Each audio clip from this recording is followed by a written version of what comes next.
It's amazing. When you think about it, it's amazing what you can do when your back is against the corner. You have nowhere else to turn. You got no more excuses. You just got to buckle down and get to work. It's amazing what the human body can do. You will unlock a whole new level of capability and mental prowess you never knew you had. Welcome, guys. Welcome to Motivate, Grind, Succeed, the podcast where we empower you. Yes, you, and yes, you in the back, you too, to level up your life in faith, fellowship, fitness, and finance. Each episode is packed with practical tips and takeaways to help you thrive. If you enjoy the show, leave us a rating and review, as it really does mean the world to us.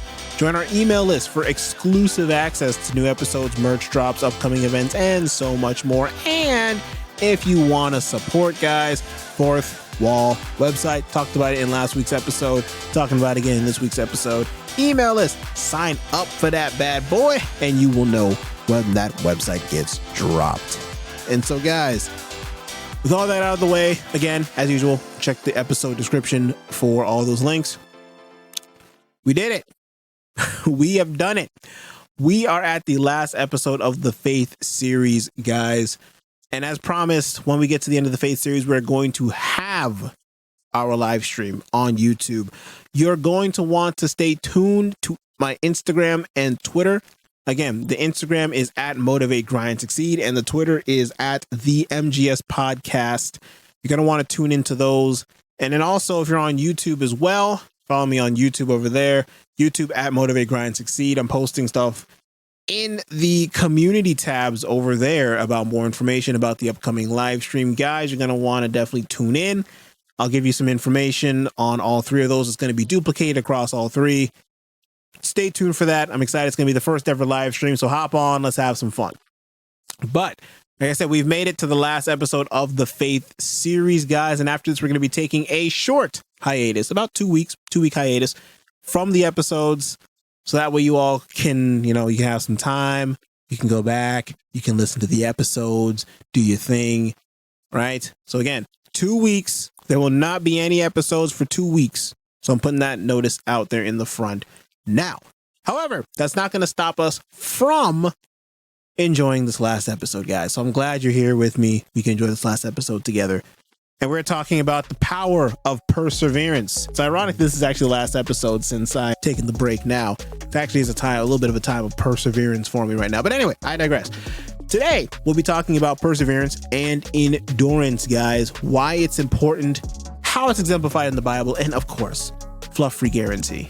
Practical ways to cultivate this endurance in the face of challenges and setbacks. So let's dive right into this week's episode. Why is perseverance so important in achieving success? Well, perseverance is the key that unlocks the door to success. It allows us to push through obstacles, overcome failures, and continue moving forward despite setbacks. As the famous inventor Thomas Edison once said, and I will read it verbatim, many of life's failures are people who did not realize how close they were to success when they gave up. In other words, most people give up too soon. Case in point, perseverance. Perseverance, guys, it helps us to stay committed to our goals, committed to our dreams, even when the going gets tough. And I've got 2 examples of people who persevered in the Bible, because the Bible does provide numerous examples of perseverance. However, I'm going to only give you 2 examples just for sake of time. One such example is the story of Joseph. Now, Joseph, he was the beloved son of Jacob. He was known for his colorful coat. Maybe you all have heard the story about it, but if not, real quick 30,000 foot summary. He had a colorful coat. However, he had some other brothers. They were jealous of him and they sold him into slavery out of envy. Joseph was then taken to Egypt, where he then served as a slave in Potiphar's house. Right? And so what happened was he went through a whole bunch of challenges and tribulations, including false rape accusations and imprisonment. However, through all of that, Joseph remained steadfast in his faith and remained devoted to God, man, throughout all of that. Shout out to our man Joseph out here. Now, Joseph had a gift as well. He had an ability to interpret dreams, and that actually caught the attention of Pharaoh, who was the ruler of Egypt at that time. Now, Pharaoh was having some dreams, and then people got wind that Joseph could interpret dreams. So Pharaoh said, "Hey, yo, bring Joseph here, bro. Bring Joseph out here, bro. I need to know what these dreams are about." And so Joseph accurately interpreted Pharaoh's dream that he had, which was going to be foretelling of 7 years of famine that was going to follow after they had 7 years of plenty, which means they're going to have plenty of food, tons of harvest. And then after that, they're going to have 7 years where they have nothing. So because of that, Pharaoh was so impressed by his wisdom. He said, "You know what, Joseph? You a cool guy. You're going to be second in command." Boom! He made him second in command. And guess what he allowed him to do? He allowed him to oversee all of Egypt's grain storage. And it was done so well, right? He's able to man that so well. They were actually able to not only have enough grain and food that they saved throughout those 7 years of plenty, but when the 7 years of famine came, they not only had enough for themselves, but they had enough to disperse. They had enough to be able to give to other people throughout those 7 years. Right? All the neighboring lands, they came to Egypt to buy grain because there was just that much. You know what's ironic? Also, who was going through that famine? Joseph's family, the same ones who were envious of him. They actually came to go buy grain as well. Fun fact, the brothers didn't recognize Joseph, but Joseph recognized the brothers. Whoa. So then what happened was they actually had a fantastic reunion after Joseph finally came out and said who he was. Yeah, so after all of that happened, again, Joseph's brothers, they came to Egypt because they needed some food. They didn't know who Joseph was. Joseph knew who they were. And so he said, "You know what? What I'm going to do is I'm going to reveal my true identity." He revealed his true identity. He forgave his brothers. Big point there, forgiveness. We have an episode talking about that too. Go check that out. But again, back to the story. He revealed his true identity. He forgave his brothers. And then he had a huge reunion. Everybody lived happily ever after the end. Very high level, but that's what happened, right? So where does the perseverance come in? Mainly at the beginning of the story, right? Where, I mean, think about it. How many of us, number one, sold into slavery? We ain't gonna take that sitting down, okay? And not only that, but they sold us into slavery not because of something we did, because of their jealousy. They sold us into slavery because of their jealousy. That ain't right, okay? Number one. Number two, false accusations, imprisonment time. Like what is going on here? But yet he stayed steadfast. He persevered through all the tough times. And then look, he became second in command. How about another example? If you think that one was bad, right? Let's look at another example. Job. Not as many people know about the story of Job. However, Job, here's the story again, 30,000 foot view. He was a pretty righteous man.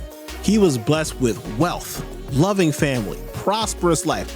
However, Satan came and he said, "Hey God, guess what? I bet you Job doesn't even trust in you like that. And if I take away his stuff, he's gonna not believe in you anymore." And so God said, "Okay, bet, test him, try him." And so he did. Job lost everything. He lost his wealth. He lost his children. He lost his health. He lost literally everything. He went from literally the top of the top to the bottom of the bottom. And yet he still persevered throughout everything and said God will bring him through. His friends even thought that, "Job, you must have done something crazy, bro. You must have done something horribly sinful. You must have done something. We don't know what you did, bro, but you got to repent for something." But Job said, "I did nothing. This is just what God has given to me, and I will continue to pray to him, and I will continue to thank him for existing," basically. Now, this doesn't mean Job just took it sitting down, right? Job obviously questioned. He was like, he said, "God, I was faithful to you. I was worshiping you. I was doing, I was living right by you. Why is this the case?" And then Job eventually got his answer from God, right? God answered his prayer by saying, "Trust me." He answered him by saying, "Trust me." That's hilarious. We were expecting him to actually just say like why this was all happening and basically saying, "I made a bet with Satan." Like, right? No. That's not what happened. God just said, "Trust me, bro." And so guess what Job said? Okay. This is funny. Just thinking about nowadays, that would not slide. That wouldn't slide at all. But God challenged Job and said, "Trust me, bro." And because he reminded him of his unrivaled power and his authority in everything that he created, right? And so what happened, right? Long story short, this has to have a good ending, right? It does.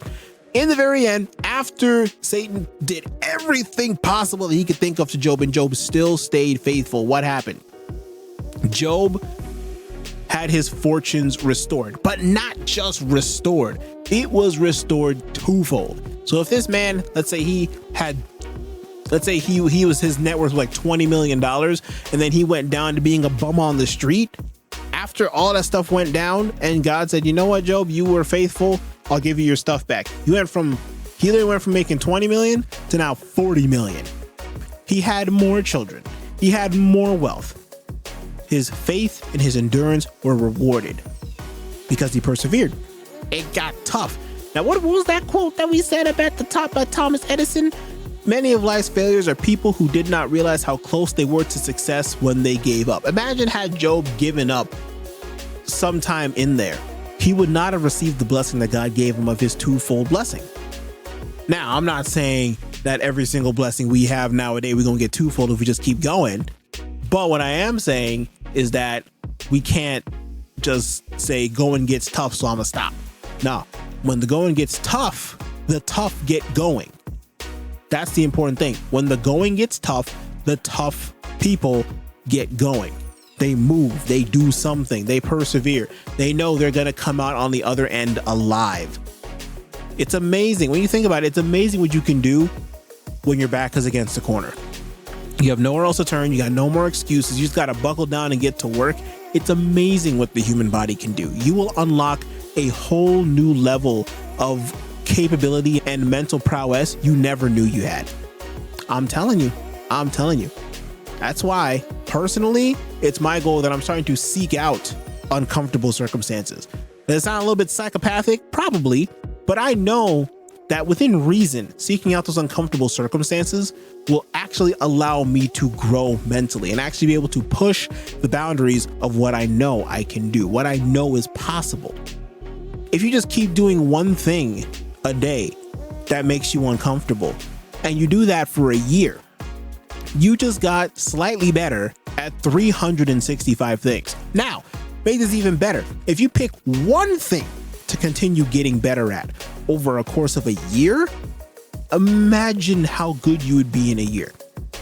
If you're scared of talking to people, right? You're scared of talking to people, new people. Talk to one new person every day. And it doesn't have to be no long conversation. You just be in the store, you're picking up some meat, or you're picking up some eggs, or some bag of chips, or whatever you got. It doesn't really matter. You're picking up something, someone comes up next to you, say a quick sentence. It could be as simple as a compliment. Hey bro, I like your shoes. Hey man, I like your jacket. Hey, have you had these chips before? I've never had them. What do you think? Have you had them? What do you think? That's it. And if they say something, great. If it leads to a conversation, fantastic. If it doesn't, at least you talked to somebody new. It doesn't have to be a great conversation. It doesn't have to be a long conversation. It could have been you said something, they said something, you said thank you, have a nice day, walked away. That's it. You do that every single day, I guarantee you're going to be able to talk to anybody you want. Guaranteed. 100% guaranteed. It's funny. I already gave you one. That's actually not even one of the practical steps that I wrote down. But there you go. There's a bonus one for you. So actually, speaking of the practical steps, why don't we just go ahead and hop right into these ones, right? So how can we cultivate endurance in the face of challenges and setbacks? 2 ways. Number 1, maintain a positive mindset, right? We talked about last week transforming those negative thoughts into more positive affirmations. I hope if you are one of the people who said, I'm going to do that this week, I'm going to do that, and you didn't, here's your second chance. Try it again. Get those negative thoughts out your head. Positive mindset. Romans 5:3-4. Paul wrote, we also glory in our sufferings. Oh boy. Yes, it says that. Read it. We also glory in our sufferings. Because, here's why. They didn't just leave it at that, because people are going to be asking, why do we do that? Because we know that suffering produces perseverance. Perseverance, character, and character, hope. What did I say a few minutes ago? I said a lot of things a few minutes ago, I know. What was the one important thing that I said a few minutes ago that made me sound a little bit psychopathic? I seek out discomfort. Why? Because I'm seeking out stress. Now, stress has a pretty bad connotation to it. However, there's a couple different kinds of stress. Eustress, distress, right? I'm seeking out the distresses, the things that make me uncomfortable. Eustress are things that make you feel good, right? But distress, that's the stuff that makes you not feel good. That's stuff that starts to, make the cortisol in the blood pressure rise. That's stuff that makes you really concerned and make you just like, oh my gosh, I have to do this too, and just make you want to go take a nap. Those things, they're not fun. I don't enjoy seeking out those things. But what does the verse say? Suffering produces perseverance. If your life is roses and peaches and cream, you're not going to persevere through anything because there's no need to. If you're suffering, that teaches you every single day you got to keep dealing with whatever problem is in front of you. You can't get away from it. It is what it is. Right? Embracing challenges is an opportunity for us to grow. It's an opportunity for us to develop endurance and an opportunity for us to solidify a solid character. Second way to help us cultivate some endurance is to surround ourselves with a supportive community. What does that mean? Let me read the verse first. In Ecclesiastes, because you already know where I'm going. If you guys have been around the block a few times with me, you already know where I'm going with this. My favorite A word, okay? We're going to say it after we say the verse. In Ecclesiastes 4, 9, and 10, it says, 2 are better than 1 because they have a good return for their labor. If either of them falls down, one can help the other up. What does that kind of sound like to you? Yes, encouragement, but that's not the A word. If you guys know the A word, say it with me on the count of 3. 1, 2, 3. Accountability. Oh man. Having people who encourage and uplift us in life is not only a great accountability partner, but a great encourager. And that person makes a significant difference in our ability to endure whatever it is we're going through in our lives. Okay? So finally, ending off this episode, guys, let's discuss some practical ways to start cultivating a more persevering and enduring mindset. Guys, we have 3 ways that we're going to do this. I need you all to, again, like last week, pick one and work on it, please. Firstly, number 1, I need you to set some clear goals and establish a plan to achieve it. I don't want you just to set a goal. That makes you sound like a wantrepreneur. You're an entrepreneur wannabe, okay? We ain't here to do that, okay? We're here to actually get some steps in place. We're here to actually make some progress here, okay? Because you can talk a big game. Okay, that's just a dream. All right. If you ever go on the website, the Motivate, Grind, Succeed website, you'll see a quote at the bottom of the Motivate, Grind, Succeed website episode pages. And it says that a goal without the necessary steps taken is just what? Dream. Because you can go to sleep and have a dream about whatever you want. But if you don't take any steps to do whatever it is that you dreamt about, you're not going to get there. Let's say you dreamt of being a millionaire. If you take no steps, you're not going to get there. It is what it is, guys. If you take no steps in trying to become a millionaire, you won't become a millionaire. You're not just going to wake up one day and you're going to see a suitcase next to you and it's going to have $1 million in it. It's not going to happen. You actually got to do work. Okay. You need to have some kind of roadmap that gives you direction and helps you to stay focused. So that way you're able to calculate, okay, I'm doing this. Is this thing getting me closer to my goal? Yes, then I need to keep doing it. No, do I need to delegate it to something? Do I need to most likely just drop it off and eliminate it? This can be with tasks. This can be, yes, with individuals. If the individual's not bettering me, if they're not helping me in what I need in my life right now, and they're just being more of a crab in my life and trying to pull me down, drop them. That's it. Drop them. You have my permission. Drop them.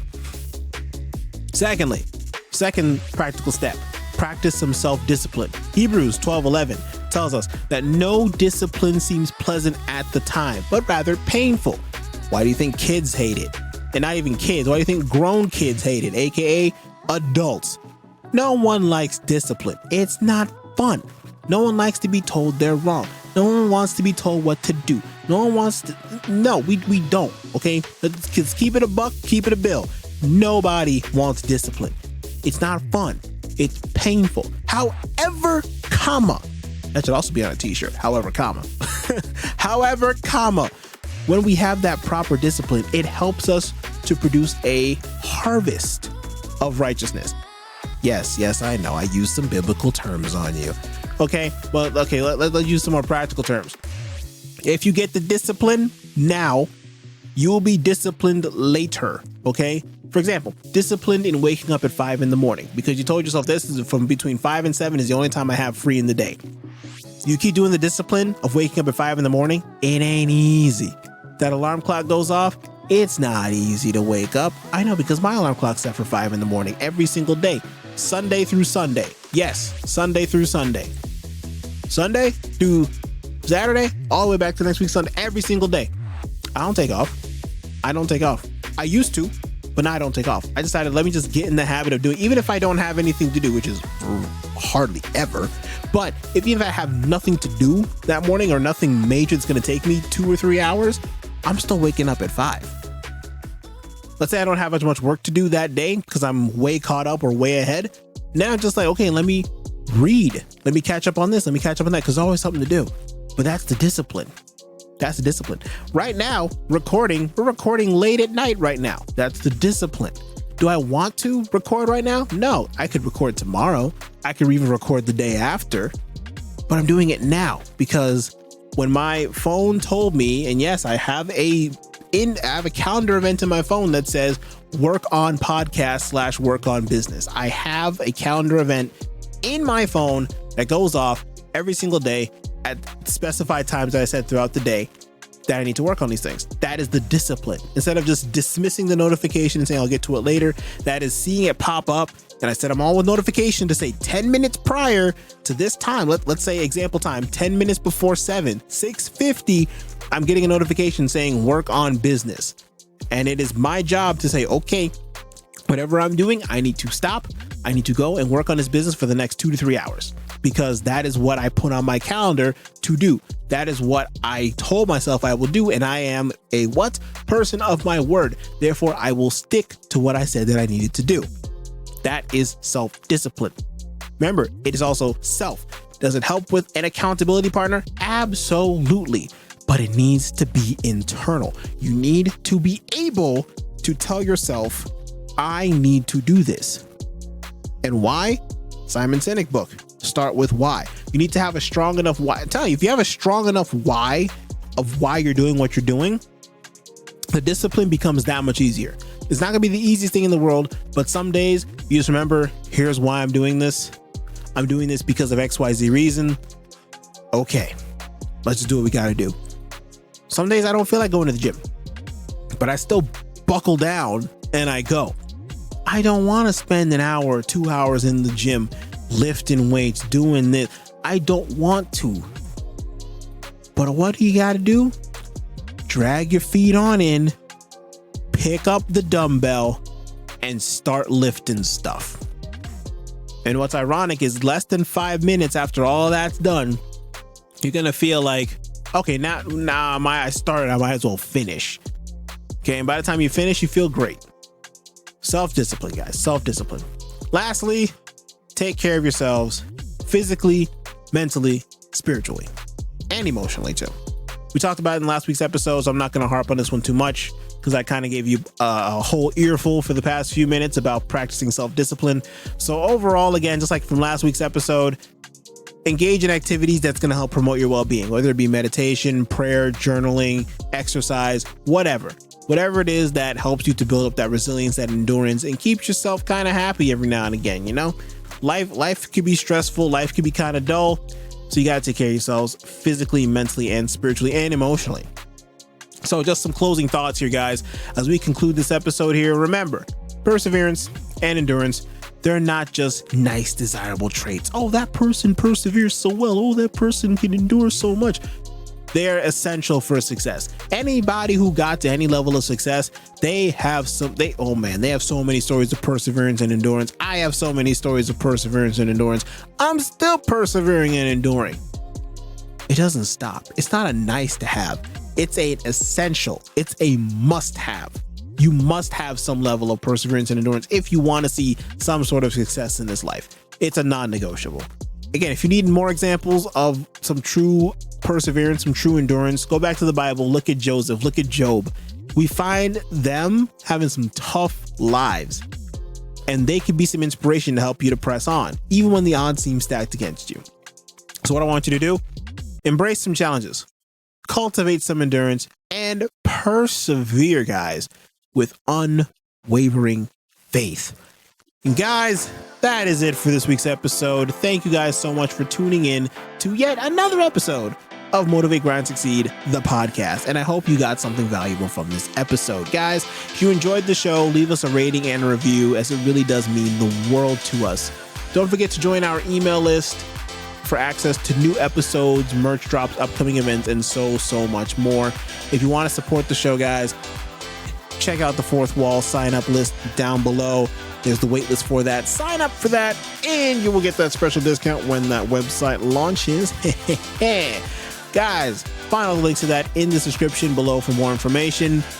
Don't forget, I'm taking a 2-week hiatus, so there'll be no new episodes for 2 weeks. Use that time. Follow up on some episodes you may have missed. Number 1. Number 2, take some actionable steps in 2 weeks, guys. I've given y'all 2 weeks. 2 weeks. So go ahead, take some actionable steps. Go back, listen to some episodes. Think about these things. This is basically free coaching for you guys. I'm telling you, this is basically free coaching. Take this advice and actually implement it in these 2 weeks, guys. Guarantee you're going to start to see some change. All right. Take care of yourselves. See y'all next time.